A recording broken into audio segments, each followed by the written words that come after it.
please. Can't find my other phone. It's a mess.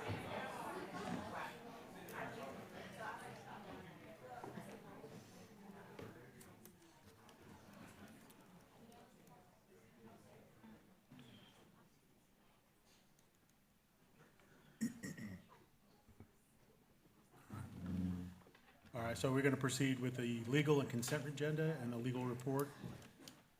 Commissioners had an opportunity to review the cases we're hearing today and have pulled the following cases. Case number 3, 7, 12, 23, 28, 39, 47, 49, and 51 and 52 are represents, so I pulled those for discussion, but we'll talk about those when we get there. Do commissioners want to pull any other cases not further mentioned? Hearing none, is there a motion? So moved. Second. The motion, if I could state it, is to accept the recommendations of council for the legal and consent report, minus those cases that were read into the record. That motion was made by Commissioner Smith, seconded by Commissioner Moffitt. All those in favor of the motion say aye. Aye. All those opposed? Hearing none, that motion carries unanimously.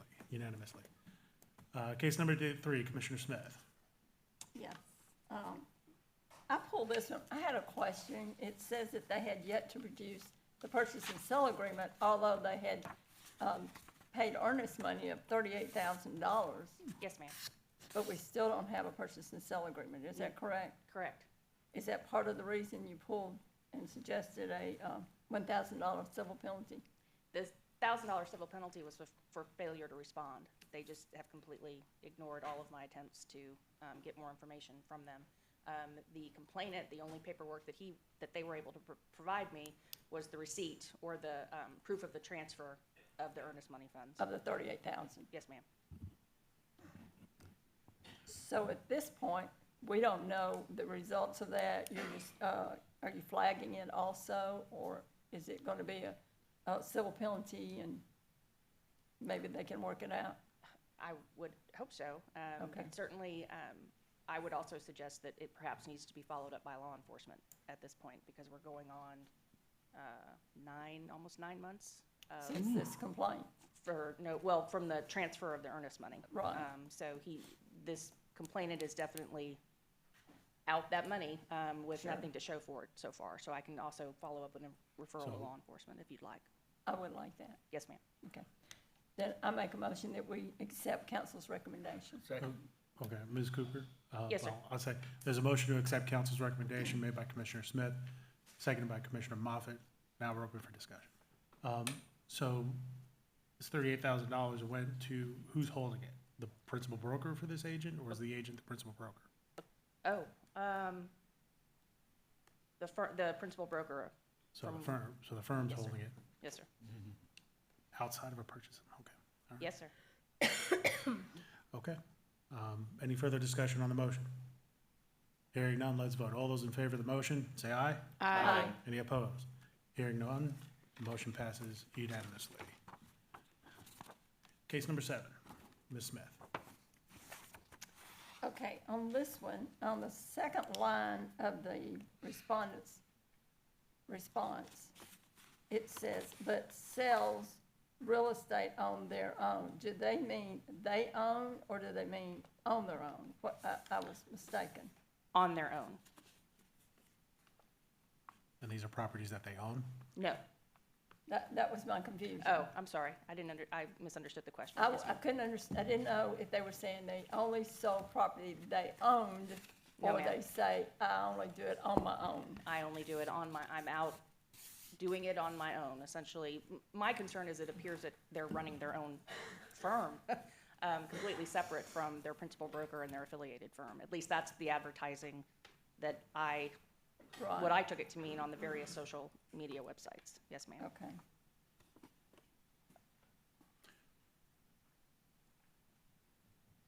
What do you think, John? I'm thinking. Uh-huh. I'm slow today. The storm kept us up, didn't it? Yes, ma'am. So, is $500 enough? You're out here selling on your own, if I'm reading this correctly. I'm out here selling on my own, away from my broker. That's, Is that what I'm reading? that's what my response was, reading the attorney's response, and I conferred with Ms. Matlock, and her So Her I'm response out was here basically the same. selling not as my firm name, but as Joan Smith, yes, ma'am. and selling. And there's at least 3 social media websites set up to that effect. Don't you have to have a principal broker? You must, yes. And You can't- must have a And you principal. can't operate outside of that. Yes, ma'am. Maybe, sounds like the principal broker has something to answer for as well. Yeah. Maybe a failure to supervise. So if there are 3 different sites out there where this is happening, Yes, ma'am. and you're suggesting a $500, I open it to the commissioners if they would like to increase that per website, perhaps. that's my thinking. Is there no violation for operating without a principal broker? He's got one, they're just not doing it. He's just not advertising. He's just not advertising like that. Well- Example would be, I'm assuming that I'm under ABC firm, but I go out and I advertise under Joan Smith, Yes, ma'am. which is advertising and With no mention of, of my company, From- ABC. correct. Is that like a page name, or is it just the ad on a particular property that we're talking about? No, sir, these are page names. Okay. John Smith Realty. But if there's a transaction, it still would have to go through the principal broker, right? They can't do this without the principal broker. Well, you're supposed to, but, One-click rule. well, advertising would be one click away, but you're I'm asking, can they do this on their own without a principal broker? well, no. But all I'm addressing is what was referred to us, which is the advertising is not in compliance with what it is supposed to be. I'm gonna suggest a motion that we do $500 penalty for each one of those sites and open a complaint against the principal broker. Okay? Second. So I have a motion by Commissioner Smith to assess a $500 civil penalty for each of the 3 websites and to open an administrative complaint against the principal broker for failure to supervise. That motion was seconded by Commissioner Moffett. Is there any further discussion? Hearing none, let's vote. All those in favor of the motion say aye. Aye. Any opposed? Hearing none, that motion carries unanimously. Number 12, that was me. All right, so this one is about an inaccurate MLS listing. Yes. And council's recommendation was for a $500 civil penalty to maintain an accurate MLS listing. Given the licensee's complaint history, which there are none, I was thinking maybe a downgrade to a letter of warning, but that's just me. Commissioners, is there any discussion about council's recommendation on this one? And just to be clear, Commissioner Diaz, I recommended 2 civil penalties, one did. for the failure to maintain the accurate listing and one for failure to provide paperwork to all of the So it's actually 1,000. parties to the transaction. So it is 1,000. So, he didn't give it to the person that had the POA, or did he give it to his dad? Or There- parent, rather? There were, if I can simplify it, there were 5 siblings, 5 or 6 siblings. The adult child of one of the siblings was the complainant. The one of those 5 or 6 siblings took the lead in coordinating all of this with the licensee. They did end up getting all of their paperwork, but it wasn't timely, I guess, that it wasn't provided to them to the other siblings, until after this complainant came forward and said, my parent doesn't have this. But they did have all of it by the time of the closing. And none of the owners, none of the siblings complained. Again, it was the adult child of one of these siblings. But they did all end up getting all of their paperwork. The listing was corrected as soon as the licensee was made known of it. The licensee also, in an attempt, and I didn't put this in the report, but in an attempt to make everyone happy, went without their commission. They just wanted to do this and help and get this over with, essentially, at the end of the day. So I think everything was taken care of by the closing, but it was inaccurate, and there was a delay, at the very least, in getting proper paperwork to all of the parties to the transaction. Floor is open for a motion.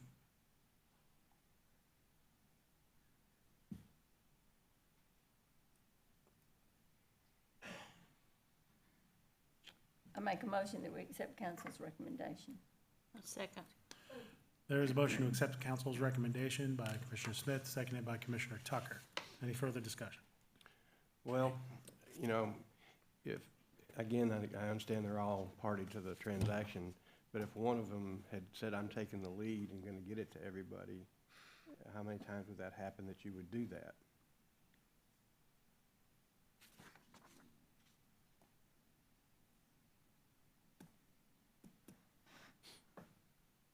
Well, I mean, all parties to the transaction are required to receive the paperwork. I think it comes down to the definition of timely. Right. What do you think is timely? Do you send it as the document is signed by each, or when it's fully executed, or is at closing timely? So Yeah, what do you guys think? That would be my question. When did the parent sign, did they sign it immediately, or did they sign it at closing? And if they didn't get it till the closing, then that's wrong. But, From what I recall, they got it prior to the closing. They actually sent a notary, this licensee sent a notary to their home so that they could sign the documents prior to the closing.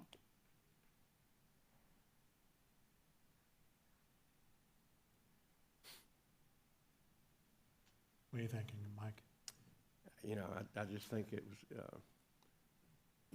he took the word of somebody that said, I'm gonna take the lead and make sure I get it to all my siblings or whatever, and evidently didn't do that or whatever, so Right. I guess it's still his responsibility that they got the documents. I would be okay with a substitute or amended motion, I don't know, to still do the 500 civil penalty for the MLS mistake and then a letter of warning for the other. Can I make, how would I do that? Sure, you can do, Substitute or motion? a friendly amendment. Is there a friendly amendment? Mm-hmm. I would like to amend the motion to keep the $500 civil penalty for the MLS listing mistake and a letter of warning for the failure to provide copies. It doesn't even say in a timely manner in here. I just feel like that's kind of vague, and like you said, in a timely manner, it's really hard to define. So if they got them before, and again, when there's 5 siblings, you never know if somebody's mad at somebody, and, Yeah. and It's also like trying to keep frogs in a wheelbarrow sometimes. yeah. Yeah. So that's my substitute motion. All right, so there's a substitute motion to maintain the $500 civil penalty for the MLS mistake and a letter of warning for the timeliness of providing documents to all parties. Is there a second for that motion? Second. Okay, so I have a second by Commissioner Gahn. Any further discussion? All right, so let's vote. So just to be clear, if this motion passes, that is what it'll be. If this motion fails, we will go back to the original motion of accepting council's recommendation. So if we're ready to vote, all those in favor of the friendly amendment, say aye. Aye. Any opposed? Hearing none, that motion passes unanimously. Thank you. All right, next one is case number 12. I'm sorry, case number 23. So in my notes, I just put a bunch of question marks because this narrative was kind of all over the place. Kim, do you think you can kind of try to boil it? Further is me. Oh, I'm sorry. Yes. You try to boil this down a little bit further? Yes, Just so I have it in my head? You're probably confused because it's a very confusing Right, complaint that was received. I do have a redacted copy of the ad. okay. I did have copies for everyone, but unfortunately left them in Nashville. Well, So I that's have okay. one. We can't look at it Can anyway, you can put we? it on that scanner? It's redacted. It's redacted? Yes. Okay. But to try to boil this down, the complaint was that an individual was posted a listing without a license, and it was actually their listing originally, the complainant's listing. Okay, But but not the person that but posted not, this ad. but not the respondent's listing. So Okay. the respondent essentially posted this listing without a valid license and was actually the complainant's original listing.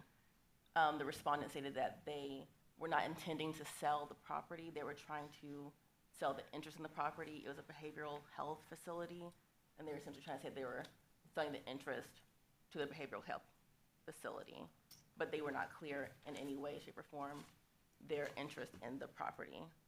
And it looked like they were trying to sell the building. And so in the ad, I'm not sure if you can see it, I can read it out loud as well. They essentially had all the relevant information except for pricing information. So it's listed as unpriced, but it has the property type as a mixed-use senior living special purpose. It says Class B, occupancy vacant, subtype for healthcare, medical facility, residential inpatient, and then it has a square footage of 16,000, and it has 48 beds. And then it goes forward into the marketing description, and I'm gonna kind of give a, okay, it didn't really work out, but the demographics are also like there listed. Right. It looks like it's a little bit faded in the printout that I have, but they have a marketing description. And it essentially says that the respondent is pleased to present this redacted behavioral health care campus. Then it gives the location and a description of the location and the scenic things that you can see around it. Then it says that the destination is an inpatient facility that helps soothe the restless soul. This destination is an inpatient treatment campus. And it's being offered without a defined asking price and free and clear of a management or lease agreement. The property is being marketed specifically for inpatient substance abuse and detox, and interested buyers should contact the respondent. And this was at the bottom of it. Okay, so the complainant, did they have an existing contract to list that property that was in effect? They said that that was their client originally. Okay, it And was. I think that all parties are in agreement that it was the complainant's listing. The respondent essentially was saying that they weren't impeding on their business because they were only looking at selling the interest in the property, but not the actual property. So so the complainant has an active listing for this property? It was like, it's old now, but like, I think it's shut down, At but the at the time, time, They had an it active was the listing. complainant's listing. And respondent, did they have an offer in on it? Is that what they were saying? It was very confusing the way that they tried to phrase it, but the way that they said it in their response was that they had an interest in the healthcare facility alone. Like, it was just like, they were just selling an interest in the healthcare facility. It didn't make any sense, but that's what Right. they wrote. I mean, because interest could mean anything. It could be like a business interest in it, in operating the facility, or an interest They're saying in like, yeah, like they the essentially, real estate itself. yeah, the interest in like operating a mental health or substance abuse facility, So, I mean, but that was it. if it's their interest in, they're selling their interest in operating a healthcare facility, Yes, is what they're saying, the respondent is saying, yes, and they were looking for someone to specifically take over as their interest an in operating abuse, like a substance abuse treatment facility. But this is the listing that they had under their name.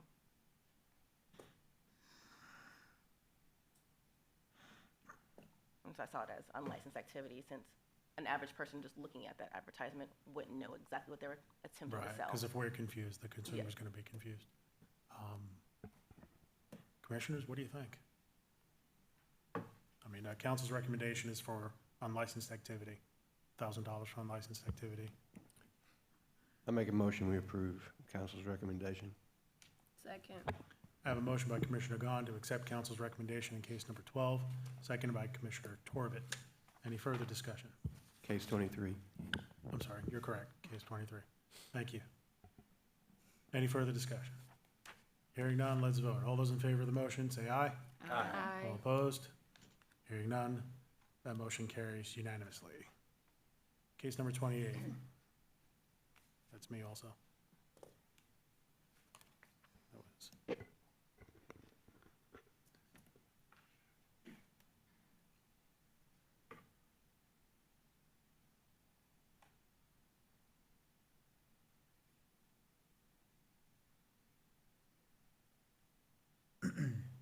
All right, so this is a case where there was exchanges of PSAs, and a multiple offer situation. I know TR has a form where you're supposed to disclose a multiple offer situations, and I think you have to provide that if you receive competing offers.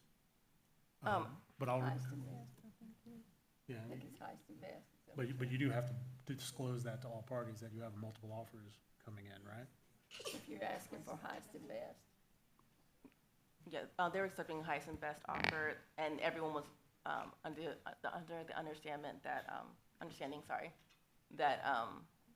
the seller was getting multiple offers at So- once. so everybody Looks knew. like an Everyone knew that It looks multiple like offers an were being. escalation clause. and- Yeah, I saw that too, Yeah, yeah, it's an escalation clause in there. okay.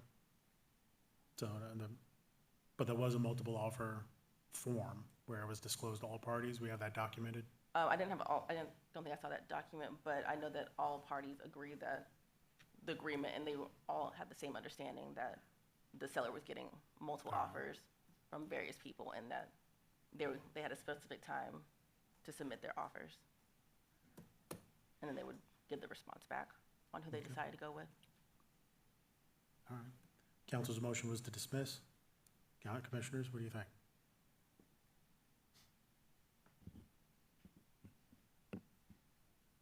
I make a motion, we accept council's recommendation. I have a motion by Commissioner Smith to accept council's recommendation to dismiss case number 28, seconded by Commissioner Moffett. All those in favor say aye. Aye. All those opposed? Hearing none, that motion carries unanimously.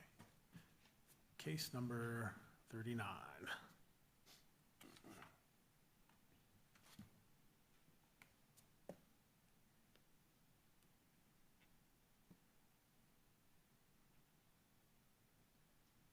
So this one, I have no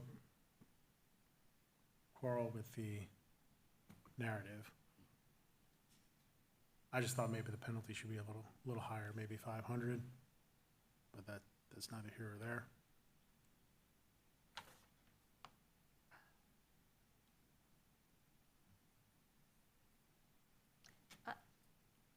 I read this one also, and I think there was some confusion on, saying we closed X number of dollars within so many days, and we have so many views, and all of those things, and the complainant obviously didn't agree with that, to that form of advertising. But our advertising laws and guidelines only relate to firm numbers, addresses, and those things. Is that how you read it?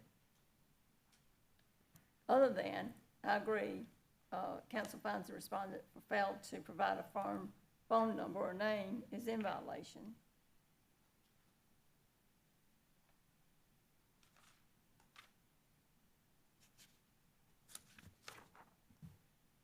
It appears to me that this person that's making the complaint is another agent that's complaining about the advertising of somebody showing other houses that he didn't have listed, doing videos and that kind of stuff.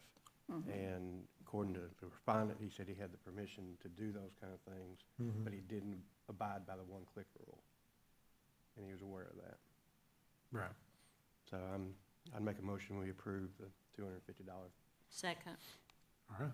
So I have a motion to approve, to accept council's recommendation, civil penalty $250, seconded by Commissioner Gahn, seconded by Commissioner Tucker.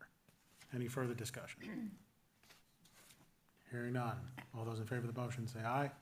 Aye. Any opposed? Hearing none, that motion carries unanimously. Case number 47, John. Did you pull this also? I did, but you're gonna go first. Of course.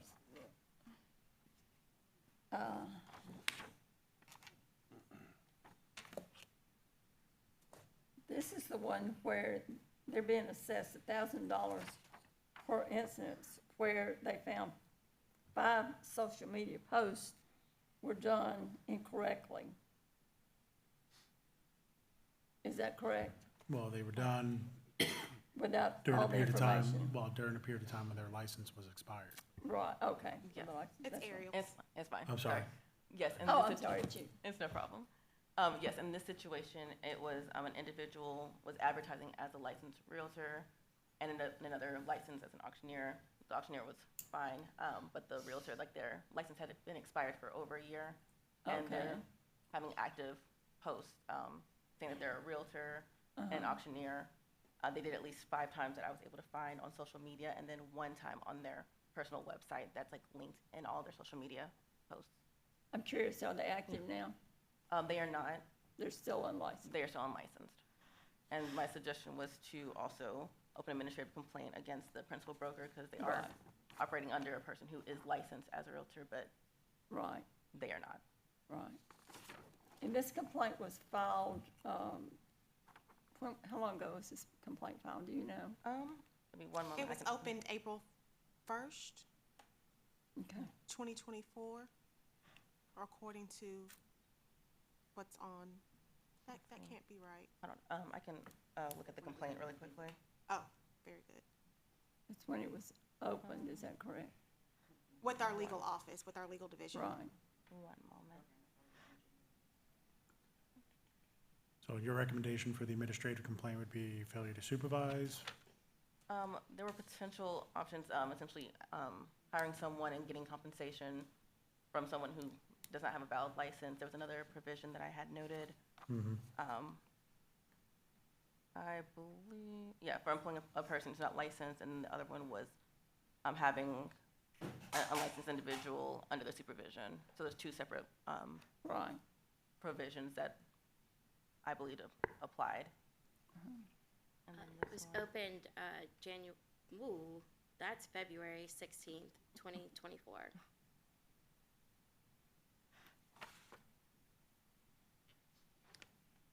I'm just curious, when this complaint was opened, and they sent you copies of these ads, these 5 different posts, and you went back and verified that they were incorrect, is that, I mean, you know that he made the post, and he wasn't licensed, or she wasn't licensed at that time, is that correct? So in the complaint, they actually only attached 2. I do actually have a redacted version of the post that I found as well on Right. different days. I believe the first one is from their website. It Okay. kind of gives like a brief overview of like who they are. Okay. And then when I went through their social media posts, Then you I found additional ones from you like the found times that they additional weren't ones. Okay. licensed. When was the last time you checked the website? I'm just curious. The last time I checked the website was probably right before I sent in the legal report. So Okay, so fairly recent, A week ago. Fairly Maybe, recent. Yeah. but they already have a notice, so surely they quit. No.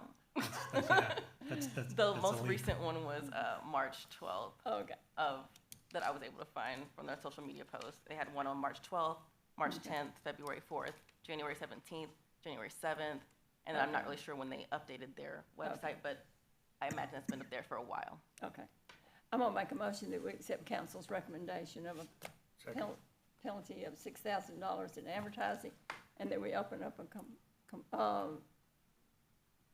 complaint, administrative complaint against the principal broker. So I have a motion by Commissioner Smith, seconded by Commissioner Moffett. I accept council's recommendation. All those in favor, is there any further discussion? Anybody? Hearing none. All those in favor say aye. Aye. All those opposed? That motion carries unanimously. Case number 49. That's you. That is me.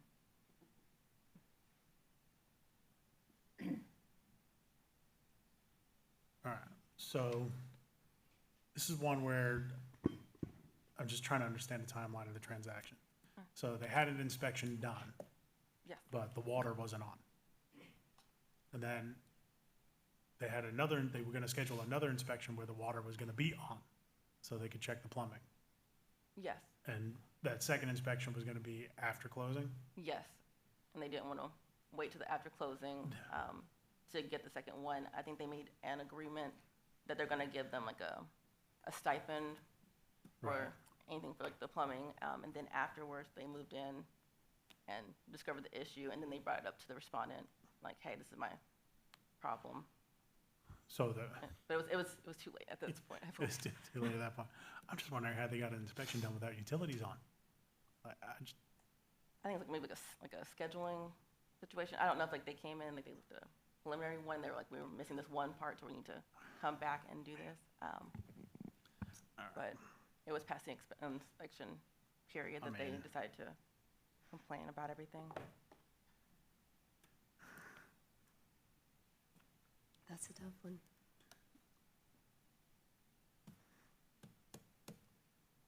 I don't know. I mean,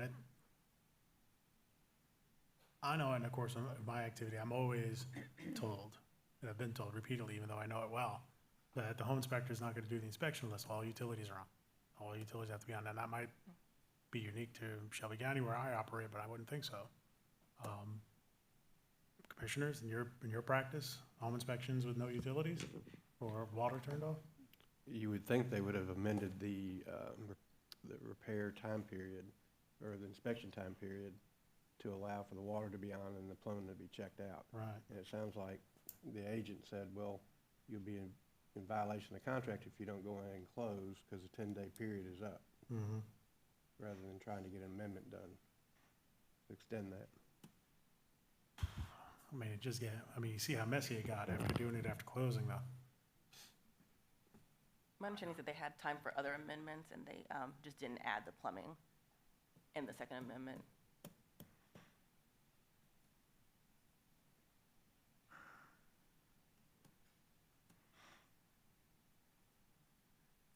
I mean, my mind's going to reasonable skill and care. But that, I'm not certain of it. I mean, commissioners, help me out here. What do you guys think? In my practice, I try to do everything to make sure that closing doesn't get derailed. So, I mean, in this case, it didn't, but you left your client out there with an Easter egg that they found once the utilities were on. That's not a good thing. I agree that there was a lack of responsibility. Maybe a letter of warning? Does the complainant have an agent? Yes. Yeah. The complainant had an agent, and I believe the respondent worked for the seller. I mean, I don't know if this rises to a civil penalty, but I think a letter of warning would be just kind of telling her, hey, Oh, sorry. So the respondent was a buyer's agent. Oh, sorry. I apologize. I misread it. Yeah, he was the Billy broker. I think I wrote that it was a buyer's agent. I apologize for that. Said But it the, one time. another option is education. If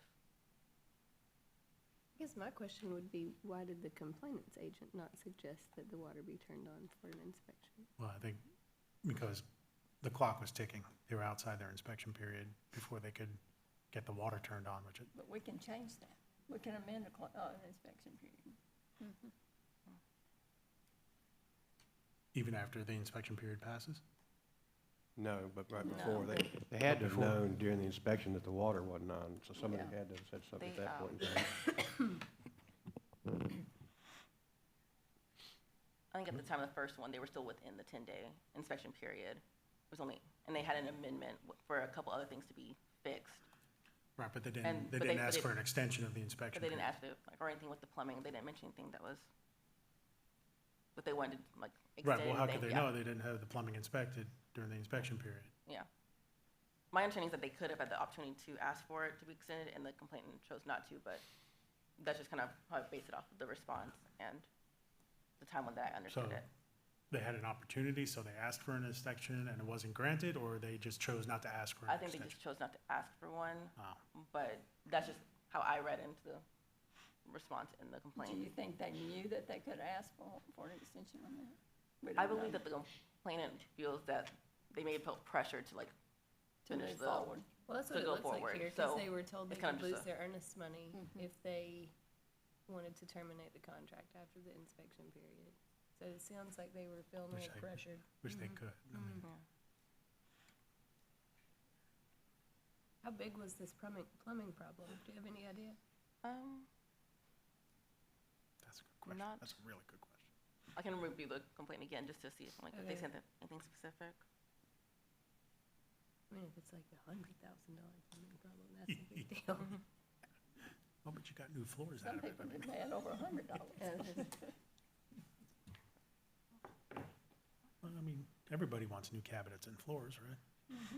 Wanna know what the social media attack entailed as well. Yeah. It was bad, apparently.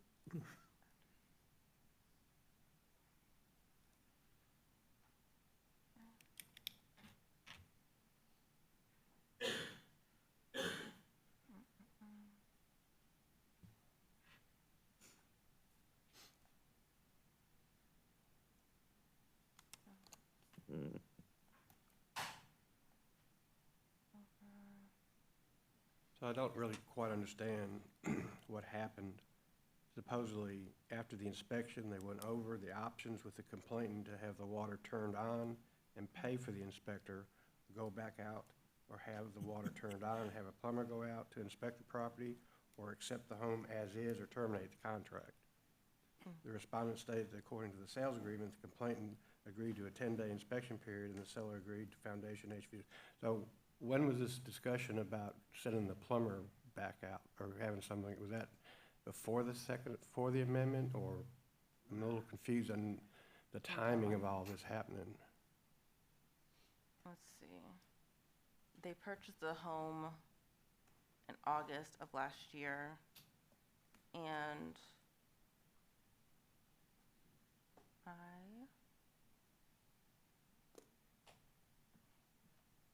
I'm trying to look for the dates really quickly. The buyer representation agreement was signed March 18th. The closing was the 15th, and I'm not sure if they gave a specific date. Okay, give me that date Jul- one more time. July They 18th. signed a purchase and sale agreement in August, and the closing Oh. was when? Sorry. It says like, closing was August 15th. They signed a buyer representation agreement March 18th, Okay. 2023. It appears Wow. that That sounds long. That sounds like a long time. they looked That's at houses a between March and July 11, 2023. Just, Is that the So I date? imagine around July. July is when they actually signed the purchase and sale agreement. That's why. And so that's when their 10-day inspection would have started. yes, they probably. But did they that, went right? on and closed August the 15th. Yes, the closing was August 15th. I think all I saw was the representation agreement, and I had the date for that, but, oh. Yeah. Let's see.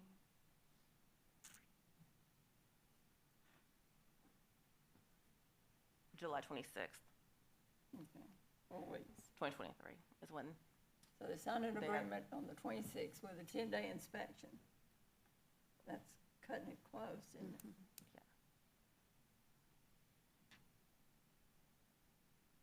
I mean, usually when we're scheduling home inspections, the first question they ask is, are the utilities on? yeah. That's a good question. Maybe I should check and see if the utilities are on. All the utilities, all the utilities, All the utilities, yeah, it's partial business. yeah. Is your recommendation a letter of warning? I mean, at a minimum, I mean, We still don't know what the plumbing problems are. I don't know that, I mean, it's, It doesn't appear that they said anything specifically about what the specific plumbing issue was. I think it was just, they said they got some estimates from different plumbers. But no dollar amount? They said the estimates were between 13,000 to 17,000. Ooh, that's a little more than leaky faucet. Sounds like it, yeah. According to the complaint, they said that that they believe that there's any plumbing issues, it probably wouldn't be more than 5,000, but then when they got estimates, they didn't say from who or where or what specifically they found in their assessments, but that's the range that they said they were quoted. so, yeah, I'm between a letter of warning and a failure to exercise reasonable skill and care. That's where I'm at. Education is also an option. Education is also on the table. I just wonder if they knew there were plumbing problems and turned off the water. Well, yeah, but that's why when you're the agent, you say, are all the utilities on? Turn the utilities on. Oh, found it. Sorry, it's like in one sentence, like at the very bottom of this. According to the complainant, they said that when they got the water turned on, it was leaking at the meter in areas under the home. And then they made the respondent aware that there was an open sewer line in the home and sewer gases were coming inside the home. So basically So- uninhabitable upset. at that So there you point. go. Yeah. I mean, I think the buyer's agent should have paid more attention to the utilities being on and closing on a house where inspections weren't completed completely. That's my question. I feel like the buyer's agent is. That is the one- respondent, is the buyer's agent. Oh, I thought the respondent was the seller's agent. No. Yeah, I was mistaken when I first worked, yes. The respondent was their agent. So we got a broad spectrum of possible results here. We can do the letter of warning, we can do the Got it. civil penalty, or education, or a combination of civil penalty and education.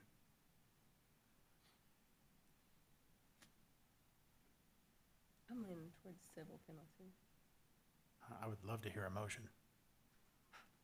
I make a motion, we do a civil penalty of $500. Okay. And also additional education, it not go toward their hours, You wanna, is that the And- 180 days? and then- have it completed within 180 days. And what class do you want to take? Class on contracts? Man, I wish there was a course on plumbing I could send them. Yeah, Either be a class on contracts or agency. yeah. Or both. You can do both, Mike, That might be getting excessive, but but you have that option. you do.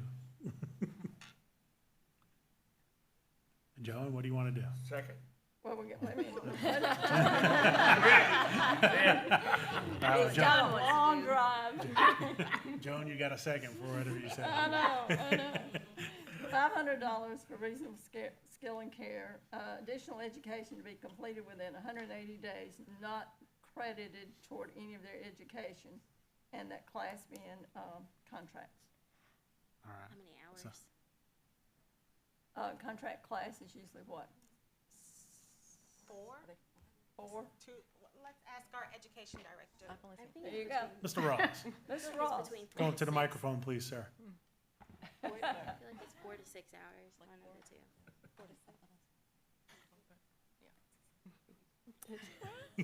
Thank you, Mr. Chairman, members of the commission. Yes, a contracts class generally is gonna be well, it can be a 3-hour class, but I think you're gonna find it to be a 4. All right, so Then 4 my hours. recommendation is a 4-hour contract class. To be completed and confirmation of that sent to the real estate commission within 180 days. All right. Second. Now you got a double second. So we have a motion by Commissioner Smith, seconded by Commissioner Moffett to impose a $500 civil penalty in addition to require a 4-hour contracts course to be completed with 180 days and not to count towards their continuing education. All those in favor of the motion, say aye. Aye. All those opposed? Hearing none, that motion carries unanimously. All right, so cases 51 and 52 are next, but they are represents. So we're going to go ahead and open them up for discussion. So case number 51, counsel? It's mine. Yes, Go. both of them are mine. No. Lucky day. So What do for we got? the first one, for the represent, originally, when we brought this up, in January, but, the situation was that, after accepting, an offer, their client was contacted by, a third person, agent who said that their client wanted to put in an offer but didn't have a chance to, and that they were traveling from out of state to see the property, but they were unable to see it because the respondent didn't advise their client of all the offers at the time. At that time, I had recommended a $500 civil penalty for failure to failure for due diligence because they did not notice a showing that was scheduled. They just want to acknowledge that there was a showing on the schedule that they just missed. After that, and they were sent the consent order, I actually spoke with the respondent's attorney, and they essentially said that after learning of the new offer, they told their client and they had a discussion about what they wanted to do, if they wanted to reject the new offer, because they had only accepted the offer verbally with the buyer, the ultimate buyer. So they had a chance to kind of go back and reconsider, but the respondent's client decided that they wanted to go forward with the offer presented, just because they thought it was the best option. And then that same day, they had also showed the same property to someone else, so they had an opportunity to view the property, and that they had never been confirmed that any person was going to come into the property to see it, so they were unaware they were even going to see it. It was like later in the day that the client had accepted it, Okay. They had accepted it verbally. the offer. And so, just like hypothetically, like, I don't have like, the exact time, but Right. it's like they had the showing at like 9 o'clock to like 1 o'clock, around like 5 or 6, they accepted the offer.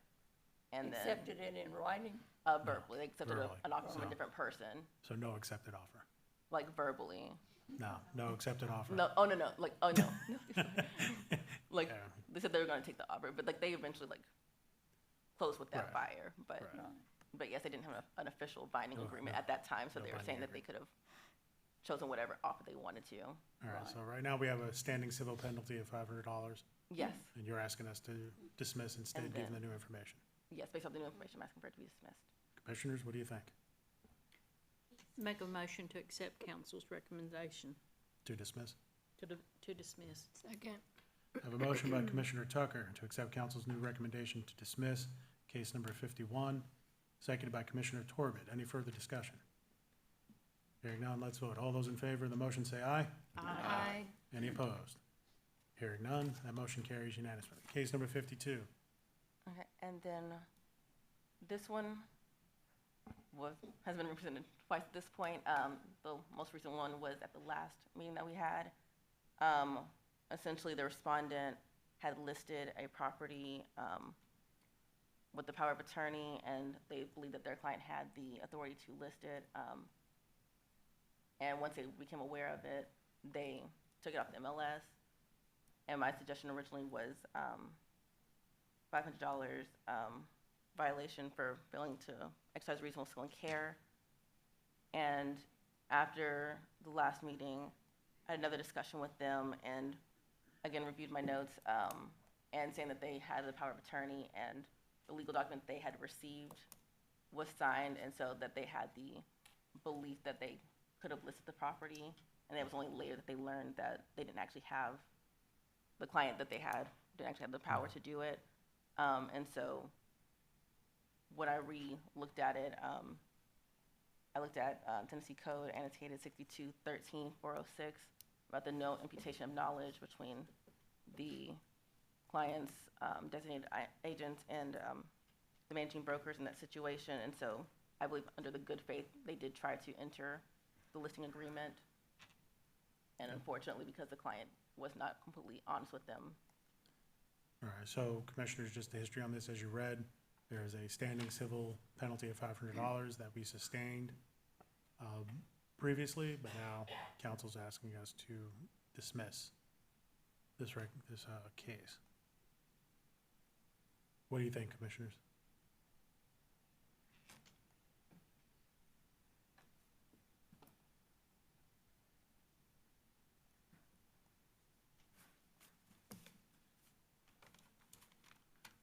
Anybody? I'm gonna make a motion that we accept council's recommendation to dismiss. Second. Now you can discuss. I have a motion by Commissioner Smith to accept council's new recommendation to dismiss case number 52, seconded by Commissioner Moffett. Any further discussion? Hearing none, let's vote. All those in favor say aye. Aye. Any opposed? Hearing none, that motion carries unanimously. Unless there's anything else, that concludes the legal report. We now move on, at least to my agenda, to commission discussion. Is there anything for the commission to discuss? I don't believe so. Again, I just would like to thank the city of Jackson for the use of their facility today, as well as the Central West Tennessee Association of Realtors for their hospitality. And all those in attendance today, thank you for staying in. We hope you learned something to assist you with your endeavors in real estate. And y'all don't forget to sign out so you get credit. Yes, please sign out to get credit. Any other business, commissioners? I have no business, but I would like to say one thing that's going to be of concern to all the agents in the room, which is, I was notified earlier that Jay Grant's house caught fire in the storm last night and it's burned to the ground. So please keep that family in prayer. Also, he did not have insurance. Goodness. So, So we ask for prayers for that family. Not only his family, but all families in the All state of families. Tennessee that were impacted by the storms over the past few days. Absolutely. Does he live here, Joe? Our next meeting is scheduled for June 12th in Nashville. A quick note for the commissioners that were in attendance at the formal hearing last month. You may receive communication either this week or next week related to a possible emergency hearing that we might have to have related to that. So it's only for those that were in attendance of the hearing last month. Does And that it's my mean- understanding the emergency hearing can be virtual. Yes, Okay. And that would be prior to our meeting in June? yes. There's a clock. there is a clock. It is ticking. Okay. All right, if there's no further business, I will adjourn. A motion, We're going to Do we take need a a motion to adjourn for the May meeting. Second. So I have a motion by Commissioner Smith to adjourn, seconded by Commissioner Torbett. All those in favor? Have safe travels, everybody. Thank Thanks you. for coming.